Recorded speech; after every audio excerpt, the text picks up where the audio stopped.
There's something I see in strong leaders over and over again. We think we have a confidence problem. We don't. We have a decision problem. There is a cost for our internal negotiation. As leaders, we know what needs to happen. We can see the performance gap and we can feel the boundary that needs reinforcing. We know the decision that's overdue, and yet we wait. We tell ourselves we're thinking, we're weighing it up, we're being measured. But every time we delay a clear decision, our team feels it.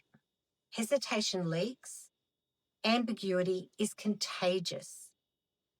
The longer we negotiate internally, the more we train others to question us. When we hesitate, we quietly lower the standard, not dramatically, just quietly. We tell ourselves, I'll act when I feel more confident. But confidence isn't the prerequisite for authority. It's the byproduct of it. Confidence doesn't precede authority. It follows enforced standards. We don't act because we feel certain. We act and then certainty stabilizes afterwards. That shift changes everything.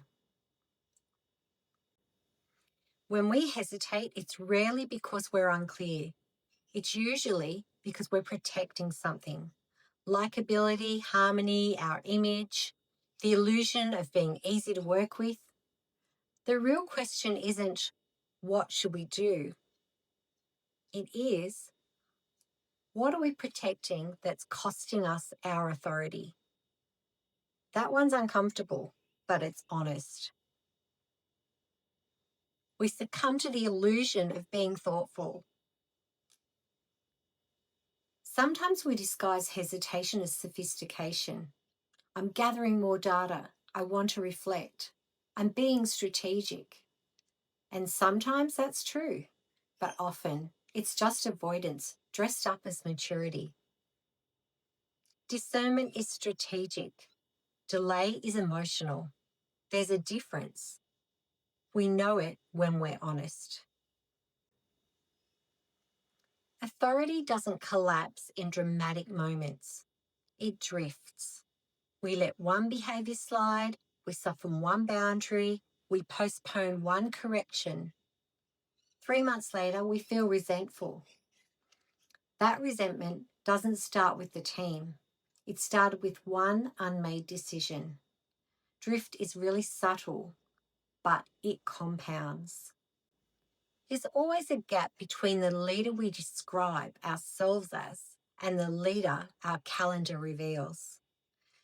We say we value standards, but if they're not enforced, they're preferences. We say we hold boundaries, but if they're not reinforced, they're suggestions. That gap is where authority erodes, and we feel it long before anyone else names it.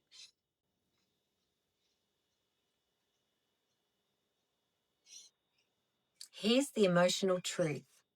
Choosing identity feels destabilizing, but once we decide, we lose our excuses. We can't blame circumstances, we can't blame the team, we can't blame timing. Decision removes the hiding place. That's why we avoid it. Not because we lack capability, but because we know it locks us in. Senior leaders decide faster, correct faster, recover faster. Not because they're reckless, but because they trust their judgment. If we're honest, our hesitation is not humility. It's mistrust of ourselves. And mistrust, it slows everything. Here's the quiet move, the one shift I come back to. Instead of asking, what should we do? Ask, what would the leader we say we are do? And then just do that. No announcement, no drama, just alignment. We don't need more confidence. We need a decision. Stop negotiating with yourself. Choose, then act. Authority is a decision. Make it.